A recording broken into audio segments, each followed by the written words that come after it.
আসসালামু আলাইকুম বন্ধুরা, কেমন আছেন আপনারা? আশা করি আপনারা প্রত্যেকে খুব ভালো আছেন। তো এদিকে কিন্তু আমার ফ্যামিলির প্রত্যেকটা মেম্বার সুস্থ ও ভালো আছে। তো দেখেন বন্ধুরা, প্রত্যেক দিনের মতো কিন্তু আমি সকালে ফ্রেশ হলাম, হয়েই আমি চলে আসলাম রান্নাঘরে বাড়ির প্রত্যেকের জন্য চা বানালাম। আর চা বানিয়ে প্রত্যেক দিনের মতো ফ্লাক্সেই ঢাললাম।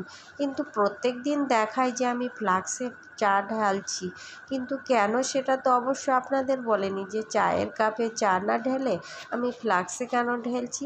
আসলে কি জানেন তো, সকলেই আমাদের বাড়িতে এক এক করে ওঠে, একটু দেরি করে, কেউ আগে পরে। ওই জন্যে আমি কি করি জানেন, ফ্লাক্সে চাটা রাখলে আর আমার বারে বারে গরম করতে আসতে হয় না। যখন যে ঘুম থেকে ওঠে তাকে তখনই আমি সার্ভ করে দিই। তো দেখেন, আজকে সকালে চা করতে গিয়ে দেখলাম এক প্যাকেট দুধ প্রায় কেটে গেছে।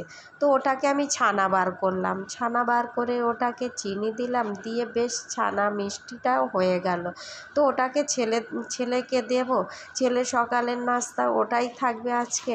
আর আমরা খাবো কাঁচা ছোলা আর শসা, টমেটো, মুড়ি, এই দিয়েই সকালের নাস্তাটা আজকে সারবো। আজকে আর অন্য কিছু নাস্তা বানাবো না ভাবছি। আজকে একটু ঘরের চারিধারে ঝুল পড়েছে, সেগুলো ঝাড়াঝুড়ি করব। তাই জন্যে নাস্তা বানাতে গেলে তো একদমই সময় পাওয়া যাবে না, আবার রান্নাবান্নাও আছে।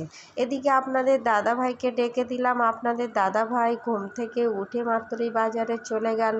আজকে কি বাজার করে নিয়ে আসলো সেটা অবশ্য আমার দেখাও হয়নি।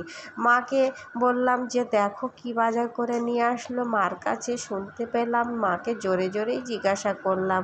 এদিকে কাজ করছি, ওদিকে যাওয়ার একদমই সময় পাইনি।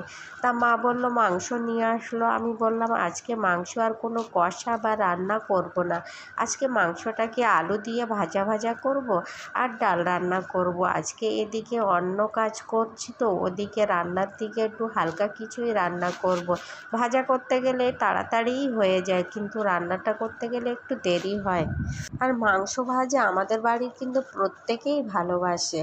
তার সঙ্গে একটু ডাল তো আমার ছেলের অবশ্যই লাগবে, কিন্তু আমরা শুধুমাত্র মাংস ভাজা হলেই খাওয়া হয়ে যায়। আর ও একদমই শুকনো শুকনো খেতে পারে না। মাংস যখনই ভাজা করব তখনই ওর ডালই লাগবে।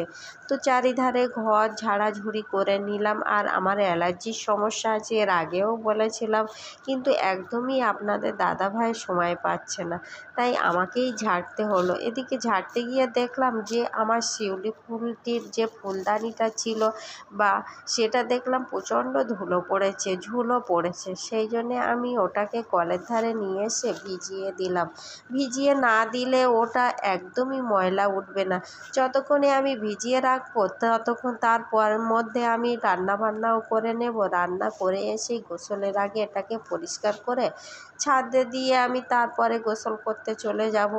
তার মধ্যে এই পাতাগুলো দেখলাম যে একটু ময়লা হয়েছে, ওগুলো অবশ্য হাত দিয়ে মুছে নিলেই হয়ে যেত, কিন্তু দেখছি এটাকে ভিজাতে আসলাম, তা ওটাকেও ভিজিয়ে দেই। পাতা তো একদমই তো কোনো সমস্যা নেই, কিন্তু এই শিউলি ফুলের ঝাড়ুটা একটু পরিষ্কার অপরিষ্কার না রাখলে সাদা কালারের তো খুব খারাপই দেখায়, যে সাদা ধবধবে এটা, কিন্তু সেই সাদাটা আর থাকে না না পরিষ্কার করলে মাঝে মধ্যে। কিন্তু আমি যখনই ঘর ঝাড়াঝুড়ি করি তখনই এটা পরিষ্কার করি। অবশ্য আপনাদের কাছে কোনো দিনই অবশ্য শেয়ার করিনি, আজকেই শেয়ার করলাম। ওদিকে কিন্তু আমি রান্না বান্না সব কমপ্লিট করে নিলাম। কমপ্লিট করে এটা পরিষ্কার করে সোজা ছাদে শুকাতে দিয়ে আসলাম। যতক্ষণ আমি গোসল করব তার মধ্যে এগুলো কিন্তু শুকিয়েও যাবে, কিন্তু শিউলি ফুলের ঝাড়ুটা ওটা হয়তো শুকাবে না, ওটা অনেক টাইম লাগে শুকাতে। কিন্তু পাতাগুলো শুকিয়ে গেলে আমি গোসল করে যখন ছাদে জামা কাপড় মেলতে আসবো তখন এগুলি আমি তুলে নিয়ে আসলাম। এদিকে গোসল সেরে আজকে কি রান্না করলাম দেখেন, ডাল আর গোশ ভাজা, সেটা আপনাদের কাছে ছোট্ট করে শেয়ার করলাম। তো আপনাদের প্রত্যেককে জানাই আমার তরফ থেকে আল্লাহ।